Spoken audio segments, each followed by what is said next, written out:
जय श्री कृष्णा। आज हमने BCHET 141 का यूनिट 3 सॉल्वेंट एक्सट्रैक्शन टेक्निक वो पढ़ना है। उसके अंदर हमने जो टॉपिक कवर करने हैं वो है इसका इंट्रोडक्शन, क्लासिफिकेशन और इसका मैकेनिज़्म क्या होता है। फर्स्ट ऑफ ऑल हम इसका प्रिंसिपल देख लेते हैं। Any substance whether organic inorganic can be separated using the extraction technique. क्यों कर सकते हैं हम इसको? बिकॉज इट्स डिस्ट्रीब्यूट्स और partitions itself between two immiscible phases differently. कहने का मतलब है कि चाहे वो सब्सटेंस आपका ऑर्गेनिक हो चाहे वो इनऑर्गेनिक हो, वो अपने आप को डिस्ट्रीब्यूट कर देगा दो इमिसिबल फेजेस में।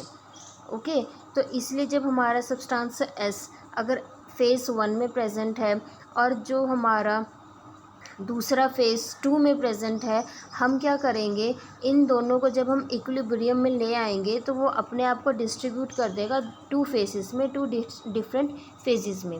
अब हम इसको और डिटेल में समझ लेते हैं कि इसका एक्चुअली मतलब क्या है। जो नर्स्ट है उन्होंने बोला कि पार्टीशन आइसोथर्म होता क्या है। A solute will distribute itself between two essentially immiscible solvents in such a way that the ratio of the concentration of the solute in two phases after equilibration has been achieved at a particular temperature is constant, provided that the solute has the same molecular weight in both the phases. इसका कहने का मतलब क्या है? इसका मतलब ये है कि जो सोल्यूट है वो अपने आप को डिस्ट्रीब्यूट कर लेगा दो डिफरेंट इमिसिबल सॉल्वेंट्स में। इस तरीके से डिस्ट्रीब्यूट कर देगा दो डिफरेंट इमिसिबल सॉल्वेंट में कि उस सोल्यूट का जो कॉन्सेंट्रेशन है वो दोनों फेजेस में उनका जो रेशो होगा वो कांस्टेंट होने वाला है। अगर ए फेज़ है और बी फेज़ है, सोल्यूट ने यहाँ पर भी आ जाना है, सोल्यूट ने यहाँ पर भी आ जाना है, अपने आप को डिस्ट्रीब्यूट कर देना है। अब बट यहाँ पर जब हम इनका रेशो देखेंगे कि भाई सोल्यूट का यहाँ ए में कितना कंसंट्रेशन है और सोल्यूट का बी में कितना कंसंट्रेशन है, इन दोनों कंसंट्रेशन की जब हमने रेशो कैलकुलेट करनी है तो वो जो रेशो होती है वो हमेशा कांस्टेंट होती है।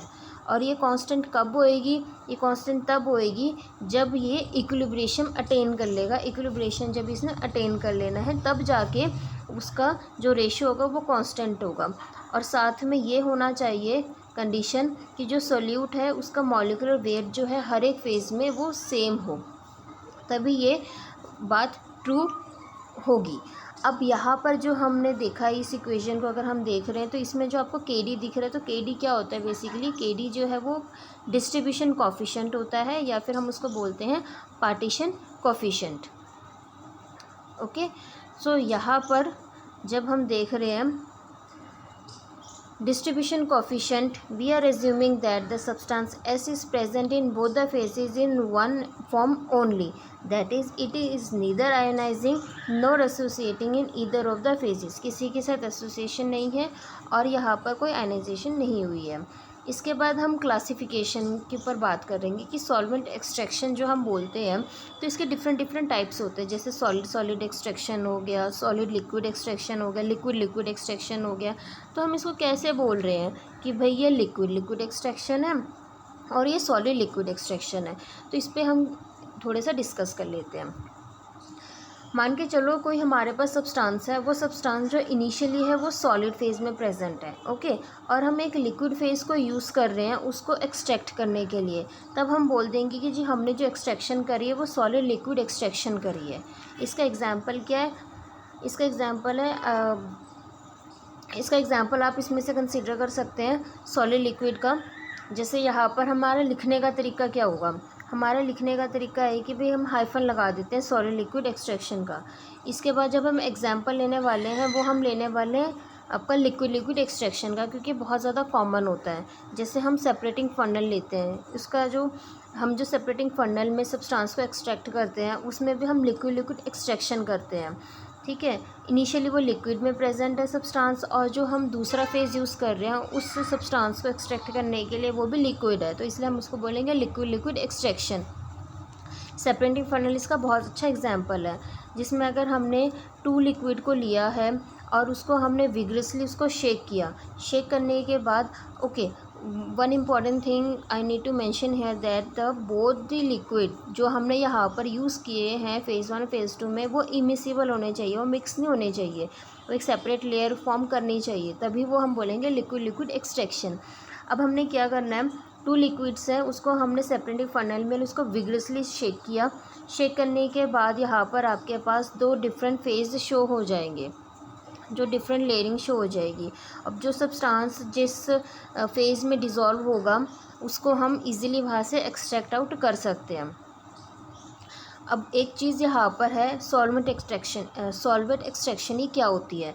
ओके, जो सॉल्यूट प्रेजेंट है अगर वो एक्वस सॉल्यूशन में प्रेजेंट है, इनिशियली वो एक्वस सॉल्यूशन में प्रेजेंट है। अब हम देखो लिक्विड लिक्विड की तो हमने बात कर ली कि भाई पहली भी लिक्विड होनी चाहिए, दूसरा फेज़ भी लिक्विड होना चाहिए, तब हम बोलेंगे लिक्विड लिक्विड एक्सट्रैक्शन। बट अब हम लिक्विड में भी बात कर रहे हैं, ऑर्गेनिक लिक्विड है कि आपका एक्वस है, एक्वस मतलब वाटर। अब यहाँ पर अगर सॉल्यूट इनिशियली प्रेजेंट है एक्वस सॉल्यूशन में और हम उसको एक्सट्रैक्ट कर रहे हैं सेकेंड फेज़ में, सेकेंड फेज़ क्या है हमारा, ऑर्गेनिक लिक्विड है, तो ऐसा जब हमने एक्सट्रैक्शन करना है तो इस टाइप के एक्सट्रैक्शन को हम सॉल्वेंट एक्सट्रैक्शन बोलते हैं। क्योंकि सॉल्यूट को हमने एक्सट्रैक्ट कर लिया, अब वो इनिशियली तो एक्वस में था, अब वो आ चुका है ऑर्गेनिक फेज़ में, इसलिए हमने बोल दिया उसको सॉल्वेंट एक्सट्रैक्शन। अब हम यहाँ पर बात करें कि उसकी एफिशिएंसी कितनी है, कितने एफिशिएंटली सॉल्वेंट एक्सट्रैक्शन टेक्निक हुआ है। तो हम यहाँ पर क्या करने वाले हैं, तो distribution of species in 2 phases is not govern by simple equilibrium. Okay, simple equilibrium से नहीं होगा। जब हम इवेलुएट कर रहे हैं एफिशिएंसी कि कितनी एफिशिएंसी है, तो हमें कंसीडर करना है टोटल कंसंट्रेशन को। ऑफ कोर्स टोटल कंसंट्रेशन हम कंसीडर करेंगे तभी तो हम उसकी एफिशिएंसी बताएंगे।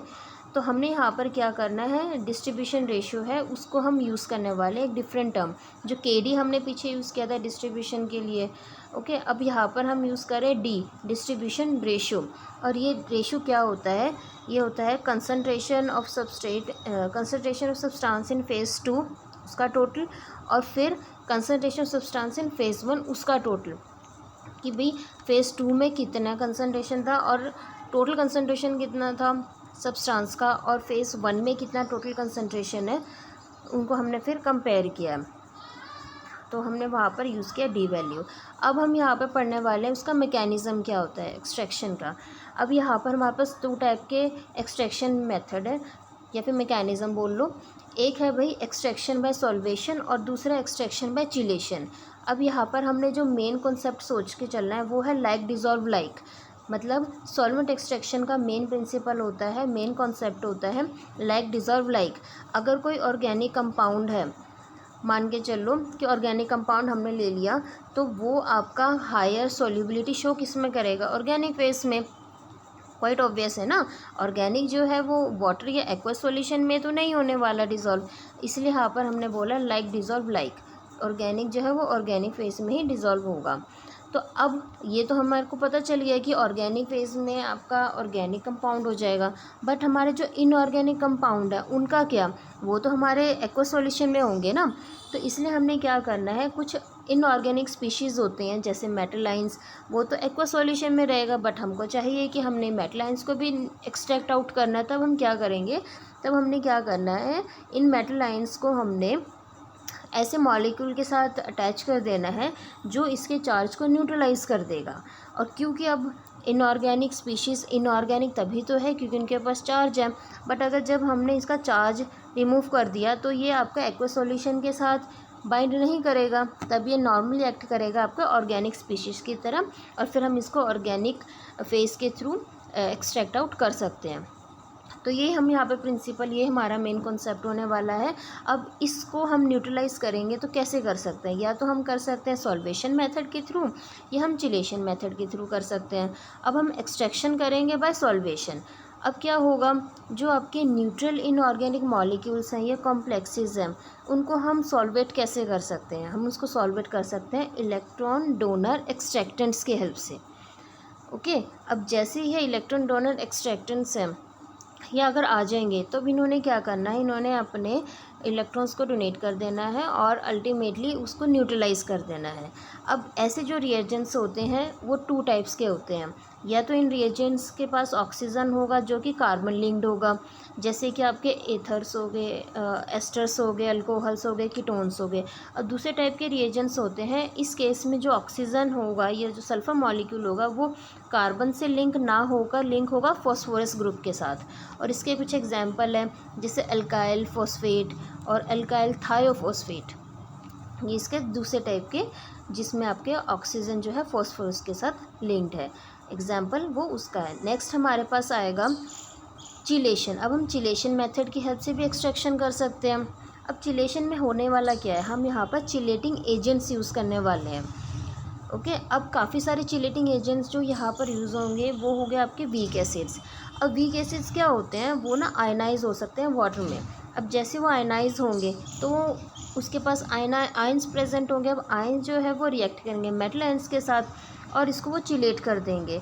और अल्टीमेटली ये जो आयंस होते हैं जो यहाँ से रिलीज़ होकर इनके ऊपर अटैच होने वाले हैं वो अनचार्ज्ड कॉम्प्लेक्सेस होते हैं। और these are nearly insoluble in water but the highly soluble in organic molecule, organic solvents. Quite obvious है ना, क्योंकि अब तो इनके पास चार्ज रहा नहीं, अब ये न्यूट्रलाइज हो गए, तो फिर ये वाटर में तो इनसॉल्युबल ही होंगे। अब वो क्योंकि वाटर में इनसॉल्युबल हो रहे हैं तो अब वो कहाँ सॉल्युबल होंगे, फिर वो होंगे ऑर्गेनिक सॉल्वेंट में सॉल्युबल। तो कुछ चिलेटिंग एजेंट्स का एग्जांपल हो गए एथर्स हो गए, हाइड्रोकार्बन्स, क्लोरोफॉर्म, कार्बन टेट्राक्लोराइड, ये कुछ एग्जांपल्स हैं। इसके बाद ये चीज़ यहाँ पर बताई हुई है कि आपका जो एक्वस फेस है, चिलेटिंग एजेंट्स जो कॉम्प्लेक्सेस होते हैं वो मेटल आयन के साथ फॉर्म करेंगे। Chelating agent complexes with metal ions to form a stable metal ligand complex. तो जो आपके जैसे वीक एसिड से एक एग्जांपल दिया था हमने, चिलेटिंग एजेंट जो कॉम्प्लेक्स होते हैं वो आयनाइज होंगे एक्वस फेज में। एक्वस फेज में आयनाइज होने के बाद वो मेटल आयन के साथ बाइंड करेंगे और उस कॉम्प्लेक्स को हमने बोलना है मेटल लाइगेंड कॉम्प्लेक्स। और ये जो ओवरऑल कॉम्प्लेक्स बना है वो अब वाटर में सॉल्युबल नहीं होगा और वो ऑर्गेनिक फेज में सॉल्युबल होगा। इसके कुछ एग्जांपल्स हैं, जैसे कि आपके हो गए बीटा कीटोन्स, ओके, 8 हाइड्रोक्सी